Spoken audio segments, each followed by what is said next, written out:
Hey guys, welcome back to the channel. And today I wanted to make kind of a follow-up video on my San Martin, kind of a review, and just kind of have a quick talk about it. So this watch has been really great. So I got this kind of with the intent of getting rid of it. This was not going to be a keeper. This was just a way for me to try the Marine Master, because the Marine Master has been a grail watch for me, something I really wanted for the last couple of years, but just haven't pulled the trigger on it. I was kind of scared to actually of its size. It has a very intimidating spec sheet with the size, so I was a little nervous, especially because my first watch that I ever got, or a nice watch I should say, was the Omega Planet Ocean 8500 45 millimeter. I got that kind of without, just kind of sight unseen, without trying. I just thought that was a watch for me, and it was just too big. It got to the point where, I almost hated it because it was just too big. So I ended up having to sell it. Fortunately for me, with watches, if you buy them at the right price, you can have to make a profit. But in the end, I broke even. So with shipping, insurance, PayPal fees, etc., I maybe made out like 20-30 bucks. So, but in the end, I look at it as a gain because I got to try a watch out for, I think I had it for like 6 months. So, but yeah, so that's why I kind of went this route. Forget this one, see how it fits, and it fits great. This is a pretty like good fitting watch. I've got a 7-inch wrist, and it fits well. It does not feel as big as like as big as I thought it would. In fact, this turtle, and I've talked about this turtle, my most bought and sold watch is a turtle because it's big. So the turtle actually I think is too big. That's why I'm actually thinking about selling it, because I just never wear this watch. It's just too big. It's comfortable because it's kind of sits low on your wrist and got that cushion case where it's really soft here, so it's really comfortable, but it just eats up your whole wrist. So this watch is actually, very close to being sold, but I keep hanging on to it just because of its kind of just on more of its history, and I just keeping it more for that reason than because I wear it. But this one wears really comfortable, so I'm after a day or two with it, I'm like, oh yeah, I'm getting the real deal. So I was ready to buy a Marine Master, so I started kind of looking on the website, kind of looking to see which one do I want. And I kind of ran into a dilemma, which I knew I would, because that's always been, and even before I got this, I was kind of already debating which one do I want. The original, like the SBDX series, because the original one, and of course it's being blocked, but I'm sure you already know, it says Marine Master on the dial, which to me is a big deal. And then you have the new ones, which I think have I like kind of colorful watches, like the blue and the green, and I think black's a little boring, but the blue and the green on the new one is amazing. And they also added sapphire, just improved some of the just overall build quality is a little better. So I was kind of torn. Do I want the new or the old? And I kind of went back and forth trying to decide, what makes most sense for me. And as I'm kind of debating that in my mind over which one do I like more, I decided, I'm like, you know what? This one, this San Martin actually is the one that has it all. It's got Marine Master on a dial. It's got sapphire. It's got full lume. This is something even the real Marine Master unfortunately does not offer, which is a little disappointing. So the new Marine Master does not have a fully lumed bezel. So to me, you can tell here, to me, this thing's lume is amazing. So the fact, for whatever reason, Seiko decided, and that's, Seiko's always like that. They just take it, to the 5-yard line and then take a knee. It's like, take it all the way, So either way, that was kind of my dilemma, is that if I'm spending all that money, why am I compromising? And that's kind of how I ended up talking myself out of buying the Marine Master, at least for the foreseeable future, and I'm gonna stick with this one. So this watch has been great. I've been wearing it now for, off and on, but for the last, I think I've had it going now for the last 4, maybe 5 days, and it's keeping great time. Let me take a look here. So 4:38, and so it's maybe about a minute behind or something like that. But that's pretty good for a entry-level movement that this thing has. The NH35. I mean, the NH35 is like your Toyota Camry. It's not gonna turn heads, but it's gonna run for a long time and not need a whole lot of maintenance out of you. But it's keeping great time. So, I decided to save myself the $2,000. I was ready to plop for the real thing and, enjoy this one. So this one actually is going to be a keeper probably. I initially had already listed on eBay actually to sell it, but now as I'm thinking about it, maybe I should keep it. So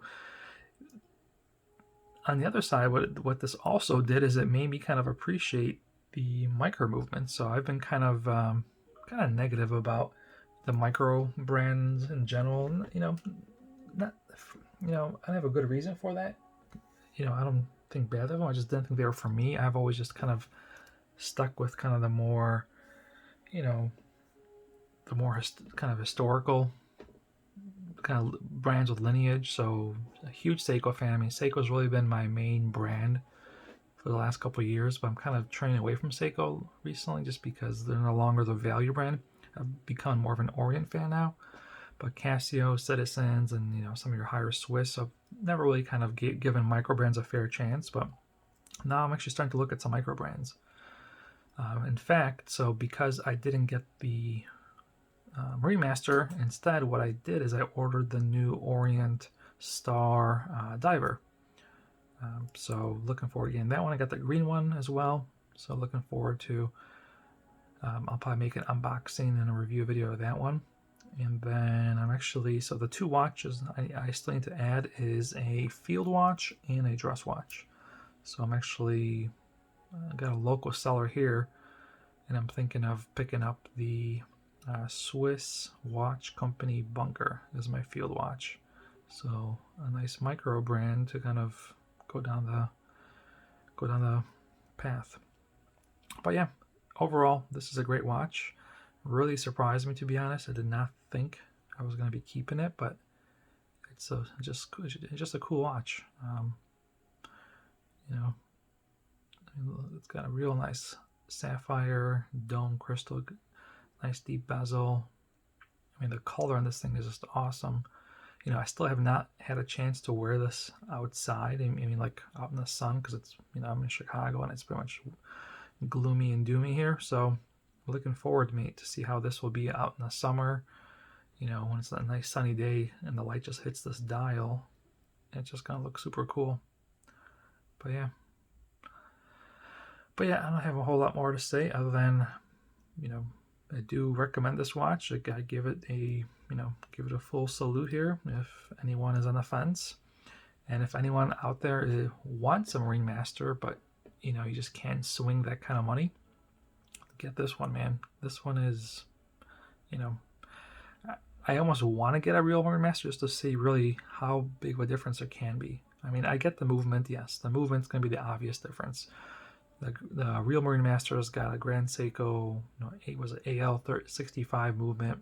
Yeah, I don't think, that one's a given. But build quality, I don't know. I mean, I think it's going to be pretty close. I mean, this bracelet's kind of cheap, but then so is the real Marine Master. The clasp is not there, so the real deal has a nice ratcheting system, which is pretty cool. This one does not. But then again, I'm not a diver, and I never will be. So to be honest, I actually prefer this clasp, because if you look at the ratcheting clasp, it's a chunky clasp, which just kind of adds to the discomfort.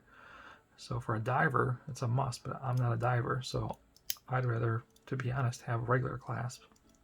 So, but yeah, it's a real, the polishing on the San Martin, it's, actually, I shouldn't say the polishing, because when this thing was new, I'm sure it had a nice sparkle to it, but it does seem to kind of, it doesn't seem to take the abuse as well. I mean, if you look at, here's a Seiko.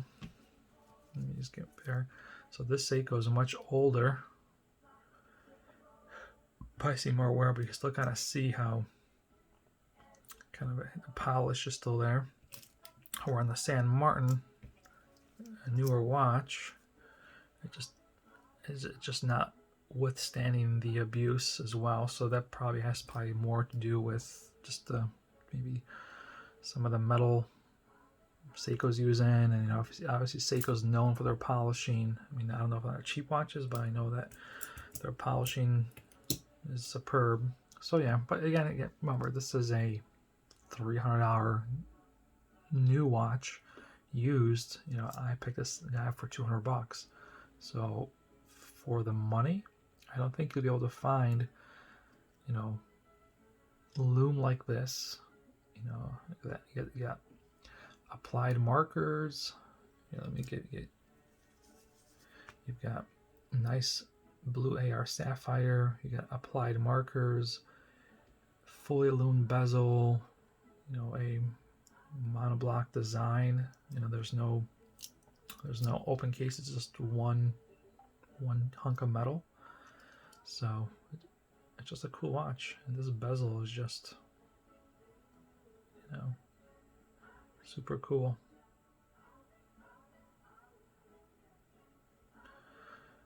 So yeah, all right guys, thanks for watching. I'll be making some new videos here shortly when I get some of my new watches in. And yeah, if you have any questions, let me know. But overall, this watch did its job in a way, and in a way it didn't, because this was supposed to help me decide if I want a Marine Master, and it's decided that this is the better watch. Yeah, I should take that back. It's not the better watch, but it's the watch for me. It makes it harder to justify spending $2,000 when you have this. So yeah, all right guys, have a good weekend. Thanks for tuning in, and be sure to be on the lookout for my up and coming watch videos. I'll be making one on the Orient Star Diver, and I'm hoping to pick up maybe 1 or 2 more. So should have at least 2 watches, if not 3, coming in. All right, have a good weekend, everyone.